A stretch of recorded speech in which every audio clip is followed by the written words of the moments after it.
Assalamualaikum. Balik lagi di Kahat Talk.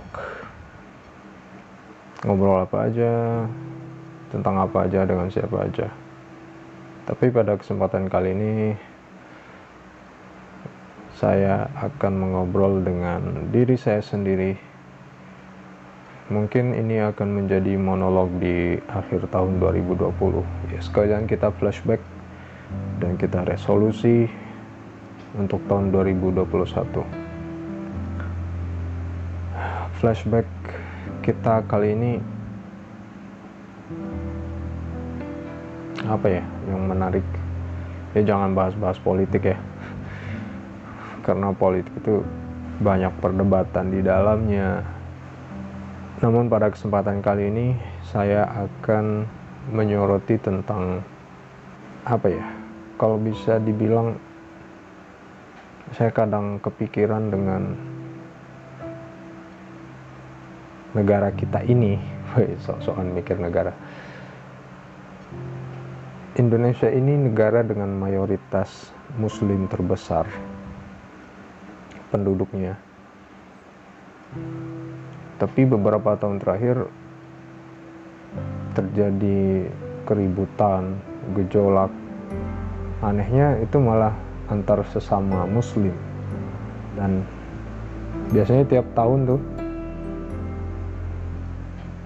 bertepatan juga hari ini tanggal 25 Desember, perayaan hari Natal untuk saudara-saudara kita yang beragama Kristen. Ini sering menjadi di media sosial ya, sering menjadi perdebatan yang tidak berujung antara boleh tidak mengucapkan selamat Natal. Oke, tapi saya tidak ingin membahas tentang itu. Lah, ini suara apa nih? Suara jangkrik. Oke, tapi saya tidak ingin berdebat tentang ucapan Natal dan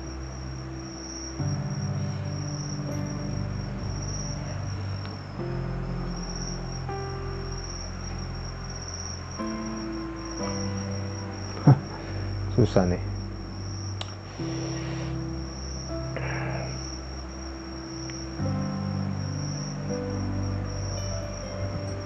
Oke lah, karena suara jangkrik diajak ngomong nggak ngerti juga ya. Ya wes, mudah-mudahan suaranya nggak kencang-kencang amat di sini. Sebagai warga negara Indonesia yang lahir dan besar di kalangan Nahdlatul Ulama, kami diajarkan sebentar. Nahdlatul Ulama ini ormas, bukan, jangan dianggap ini aliran keagamaan, bukan. Ini ormas. Kami diajarkan untuk mencintai tanah air.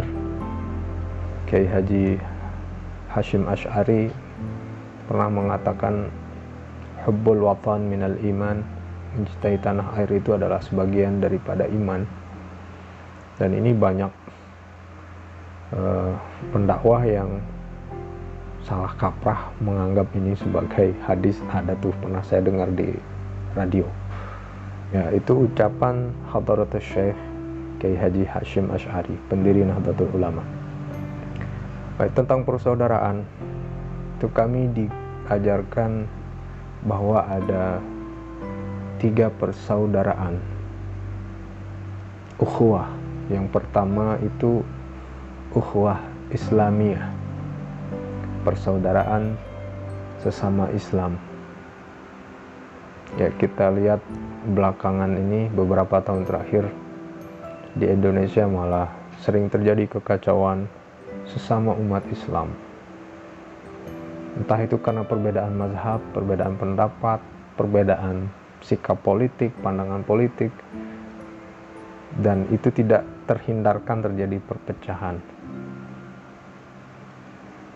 Kenapa ini bisa menjadi sangat kacau?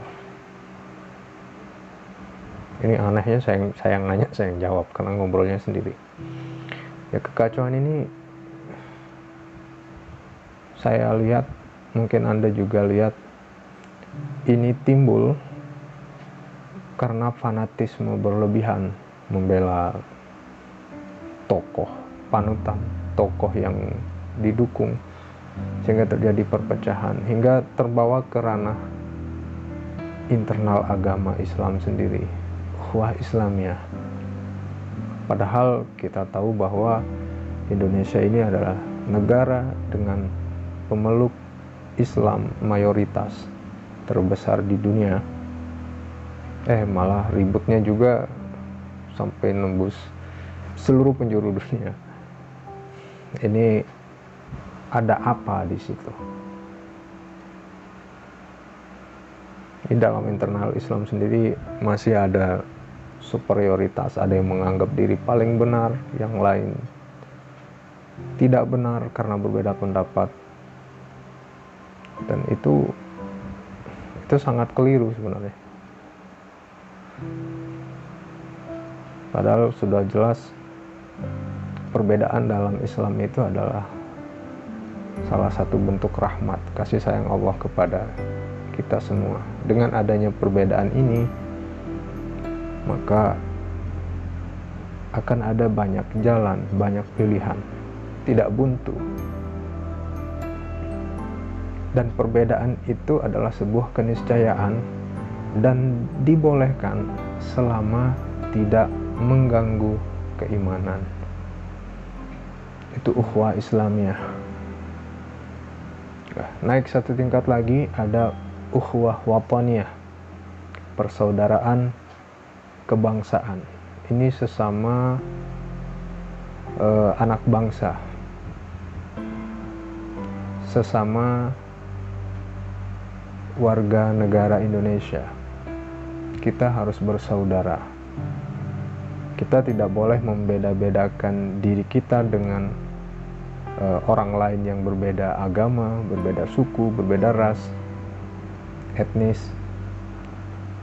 Selama kita masih berada dalam wilayah NKRI, kita masih saudara, saudara setanah air. Itu ukhuwah wataniyah. Ketika hubungan persaudaraan sebangsa ini retak, maka negara kita akan sangat mudah dikalahkan, dihancurkan oleh negara lain. Karena dari penduduknya sendiri yang harusnya mengangkat derajat negara kita, ternyata kita terpecah belah. Kita ini merdeka, dimerdekakan oleh para pahlawan, tentunya dengan izin Allah. Para pejuang itu bukan hanya beragama Islam saja, tapi para pejuang pahlawan itu berasal dari beragam agama, suku. Kita tidak berhak mengklaim bahwa kemerdekaan ini hanya diperjuangkan oleh umat Islam. Itu keliru. Sehingga mau tidak mau, kita harus bisa hidup rukun bersama sesama anak bangsa. Sekalipun kita berbeda dalam hal keyakinan, berbeda suku, etnis, ras, kita harus bersatu. Dan yang terakhir, setelah ukhuwah Islamiyah, ukhuwah wataniyah, level tertinggi dalam ukhuwah ini adalah ukhuwah basyariyah, persaudaraan atas nama manusia. Kita tidak lagi berbicara tentang persaudaraan sesama agama, sesama Islam, persaudaraan sesama sebangsa setanah air. Ini adalah level tertinggi, bahwa kita harus bersaudara sesama manusia. Dalilnya dari mana? Yang masih nanya dalil, belum baca Al-Quran. Ada tuh ayatnya.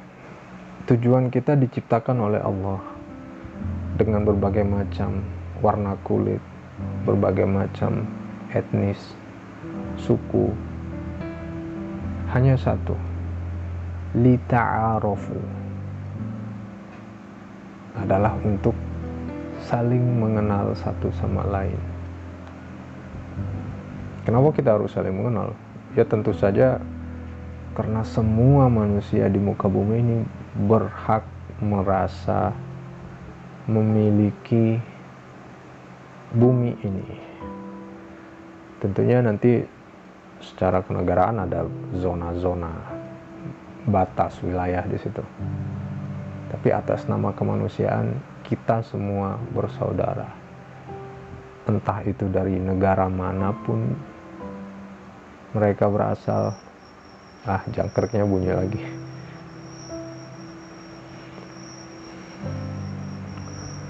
Entah dari negara manapun, dengan bahasa apapun, kita semua adalah saudara.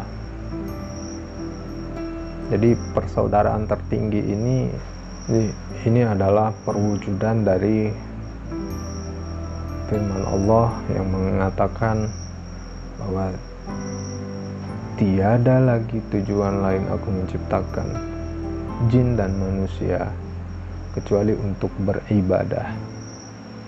Ya, ibadah jangan dipandang hanya sholat, puasa, zakat. Kita harus ingat bahwa ibadah itu ada yang vertikal, ada yang horizontal. Sebaik apapun sholat kita, tapi ternyata dengan sesama manusia kita masih saling membenci, ini masih belum sempurna. Karena dua sisi ini harus saling beriringan, baik secara vertikal maupun horizontal. Sehingga tadi saya bilang ukhuwah basyariah ini adalah tingkatan tertinggi untuk persaudaraan kita di muka bumi ini. Jadi mari kita berdamai, mari kita saling menghargai perbedaan, karena kita tidak akan bisa menghindari perbedaan ini, karena Allah memang menghendaki perbedaan ini ada. Kita tidak akan bisa menolak ini. Yang bisa kita lakukan adalah bagaimana menyikapi perbedaan ini, agar kehidupan kita bisa melahirkan sebuah harmoni, bisa berdampingan satu sama lain, tanpa keributan, tanpa kekerasan, tanpa perpecahan, dan tidak akan ada kerusakan.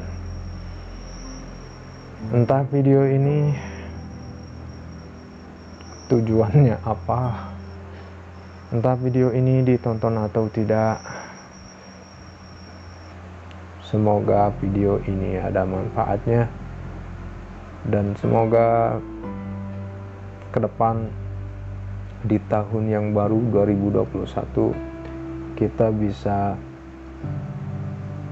menapaki hidup yang jauh lebih baik lagi dari 2020 ini, terutama untuk pandemi COVID-19 ini semoga segera berlalu agar roda perekonomian kita normal.